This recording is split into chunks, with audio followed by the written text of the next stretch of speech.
মানুষ যখন কিশোর বয়স পার করে যুবকে পরিণত হয় তখন তাদের মধ্যে একটা টেন্ডেন্সি কাজ করে যে এখন নিজের আইডেন্টিটি তৈরি করতে হবে, নিজের কিছু করা লাগবে, আর ফ্যামিলির ইনকাম দিয়ে চলাটা ঠিক না, বা নিজের ইনকাম করে বরং ফ্যামিলিতে দেওয়া দরকার। এরকম টেন্ডেন্সির কারণে অনেকে অনেক কাজ করে, কেউ চাকরি করে, কেউ ব্যবসা করে, এবং কেউ বিদেশ গিয়ে কিছু একটা করার চেষ্টা করে। এরকম বিভিন্ন স্বপ্ন থাকে মানুষের এবং সে অনুযায়ী কাজ করে। হ্যালো, আশা করি সবাই ভালো আছেন। আজকে কথা বলবো এরকম নিজের আইডেন্টিটি তৈরি করা বা আইডেন্টিটি তৈরি করতে গিয়ে নিজের ইমোশনকে, নিজেকে খুঁজতে পারার গল্প নিয়ে তৈরি করা cinema made in Korea cinema নিয়ে, যেখানে প্রধান চরিত্রে অভিনয় করেছেন প্রিয়াঙ্কা মোহন। এটি একটি তামিল সিনেমা, যদিও এই সিনেমাতে 3টা ভাষায় বিভিন্ন সংলাপ পাওয়া যায়, সেটা হচ্ছে তামিল, কোরিয়ান এবং ইংরেজি। তো আজকে কথা বলবো এই সিনেমাটা কেমন হয়েছে এবং সিনেমাটাতে মূলত কি দেখানো হয়েছে এবং এই ধরনের সিনেমা যেগুলো রয়েছে সেই হিসাবে এই সিনেমাটা কেমন। শুরুতে যদি বলি, এটা হচ্ছে যারা হালকা মেজাজের এবং পজিটিভ মাইন্ডের এবং হালকা পাতলা হিউমার দিয়ে তৈরি করা একটা নর্মাল সিনেমা দেখতে চান, জাস্ট দেখে এনজয় লাগতেছে এবং হালকা মেজাজের মধ্যে ভালো সিনেমা দেখতেছে, এরকম গল্প যারা পছন্দ করেন এবং সেখানে ডিপ ব্যাপার না থাকলেও হালকা ব্যাপারগুলো থাকে, অথবা যেগুলাই আছে সেগুলো হালকাভাবে উপস্থাপন করা হয়, এরকম গল্প নিয়ে যদি সিনেমা দেখতে পছন্দ করেন তাহলে বলবো এটা একটা ওয়ান টাইম দেখার মতন একটা সিনেমা, যেখানে মূলত প্রিয়াঙ্কা মোহনই প্রধান চরিত্র। এছাড়া যারা রয়েছে তারা গল্পে অল্প প্রভাব ফেললেও তাদের আসলে অভিনয় কো আর্টিস্টের মতন।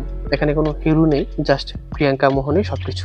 আর এইরকম আরো গল্প রয়েছে যেগুলো আপনার এরকম মেড ইন কোরিয়া বা made in China, made in Bangladesh টাইপের নাম দেওয়া, সেগুলোর ক্ষেত্রে আমি যদি বলি, এই সিনেমাটা দেখার সময় আর একটা সিনেমার কথা আমার মাথায় আসতেছিল, সেটা হচ্ছে রাজকুমার রাও অভিনীত মেড ইন চায়না সিনেমাটা। সেটা যদি আপনি দেখেন তাহলে বলবো যে মেড ইন কোরিয়ার চাইতে আরেকটু ডিপ মেসেজ বা আরেকটু গোছালো এবং আরেকটু বেশি হিউমারাস দিয়ে তৈরি করা সিনেমা হচ্ছে মেড ইন চায়না, যেখানে মূলত দেখানো হয়েছে চায়নার নামে বিভিন্ন কিছু দেশেই উৎপাদন করে, সেটা মানুষের উপকারের জন্যই, মানুষকে বোঝানোর জন্য চায়নার নাম দিয়ে বিভিন্ন কিছু উৎপাদন করে, সেটা কিভাবে সেল করতে এবং সেটা আমাদের সমাজে কিরকম প্রভাব ফেলে। এবং অনেকাংশ সময় দেখা যায় যে কি নিজের দেশের পণ্যই মানুষ যখন কিনতে চায় না, তখন অন্য দেশের নামে উৎপাদন করলে সেটা বরং আরো মানুষ বেশি কিনে, যদিও সেই প্রোডাক্টিভ কি উপকার হয়। কিন্তু এখানে ওই রকম কিছু না, এখানে জাস্ট দেখানো হচ্ছে যে একজন মেয়ের দীর্ঘদিনের স্বপ্ন হচ্ছে সে কোরিয়া যাবে এবং কোরিয়া গিয়ে নিজের একটা আইডেন্টিটি তৈরি করবে, এবং সেটা সে কারো সাথে গিয়ে করতে পারলে ভালো, আর না হয় সে একলাই যাবে। তো এই সিনেমাতে সে বিভিন্ন কিছুর প্রেক্ষাপটে একাই কোরিয়া যায়, দক্ষিণ কোরিয়া যায় মূলত। সেখানে গিয়ে সিউলে সে কিভাবে ওখানকার মানুষের সাথে পরিচিত হয় এবং সে কিভাবে আস্তে আস্তে মানুষের সাথে পরিচয় হতে হতে একসময় একটা নিজের আইডেন্টিটি তৈরি করার জন্য নিজের ব্যবসা দাঁড় করায়, এবং সেটা করতে গিয়ে সে নিজের জীবনে কিরকম প্রভাব বুঝতে পারে এবং নিজের চেঞ্জ বুঝতে পারে, এবং এর সাথে সাথে সেটার ইনকাম দিয়ে ওইখানে যারা বসবাস করে অথবা যারা টাকার অভাবে কিছু করতে পারছে না তাদের জীবনে কিরকম চেঞ্জ আনার চেষ্টা করে, বা নিজের ফ্যামিলির জন্য সে কিরকম কিছু করার চেষ্টা করে, এই ব্যাপারটা নিয়ে তৈরি করা হচ্ছে সিনেমা। তো হালকা মেজাজের সিনেমা এবং এইটার বিজিএম খুব ভালো, ভিজুয়ালে খুব ভালো, নর্মাল জিনিসগুলো অনেক সুন্দরভাবে দেখানো হয়েছে। যে মনে করেন যে স্যান্ডেলের দোকান একটা, যেটার মাঝখানে সে দাঁড়িয়ে আছে, এটা মনে হচ্ছে যে চমৎকার কিছু দেখাচ্ছে। এরকম বিভিন্ন ধরনের সিন রয়েছে যেটা আসলে ক্যামেরা ওয়ার্কিং এর কারণে অনেক সুন্দর দেখাচ্ছে। তো আরেকটা কথা আমি যেটা বলবো সেটা হচ্ছে যে সিনেমাটা কিন্তু আরো ভালো হতে পারতো বা আরো ক্লাইম্যাক্সে ভরপুর হতে পারতো যদি এটা রিয়েলিস্টিক হিসেবে আমাদের সামনে উপস্থাপনা করা হতো। কারণ আপনি যদি দেখেন, রিয়েলিস্টিক ভাবে দেখেন, যে অনেকাংশের সময় যখন পুরুষরাই বিদেশ যায় তখনই দেখা যায় যে তাদেরকে মানুষ হিউম্যান ট্রাফিকিং এর মধ্যে ফেলে পাচার করে এবং তাদের জীবন দুর্বিষহ করে তুলে।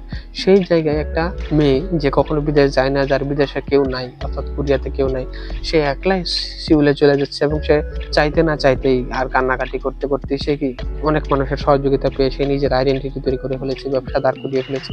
এটা আসলে বাস্তবিক পক্ষে কি খুব কম ঘটে। বেশিরভাগ ক্ষেত্রে যদি আপনি রিলেটিভ বিবেচনা করেন তাহলে বেশিরভাগ ক্ষেত্রে দেখবেন কি এই ধরনের মেয়েদেরকে কি হিউম্যান ট্রাফিকিং এর মাধ্যমে ফেলে পাচার করে দেয়, তাদেরকে বিভিন্ন কাজ করিয়ে তাদের জীবন দুর্বিষহ করে দিলে।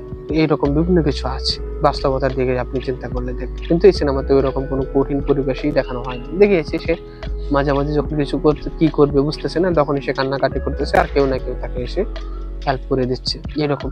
সুতরাং বলা যায় যে আরো ভালো একটা গল্প হতে পারতো, কিন্তু একটা হালকা মুডের নর্মাল মেজাজের একটা গল্প উপস্থাপনা হিসেবে আমাদের সামনে সিনেমাটা তুলে ধরা হয়েছে। আর যেতে আপনি যদি বলিউডের সিনেমা মেড ইন চায়না দেখেন তাহলে আমার কাছে মনে হয় যে আপনি আরো ভালো গল্প দেখবেন, আরো ভালো উপস্থাপনা দেখবেন। এই ছিল আমার কথা। আর ইতিমধ্যে আপনারা যারা এই সিনেমা দেখে ফেলেছেন তারা আমার এই ওপিনিয়নের সাথে এগ্রি করেন কিনা বা ডিসএগ্রি করেন কিনা সেটা কমেন্টে জানাতে পারেন, এবং সিনেমা নিয়ে নতুন নতুন তথ্য পেতে, আপডেট পেতে এবং রিভিউ পেতে আমাদের সাথেই থাকুন। আজকে তাহলে পর্যন্ত সবাইকে ধন্যবাদ।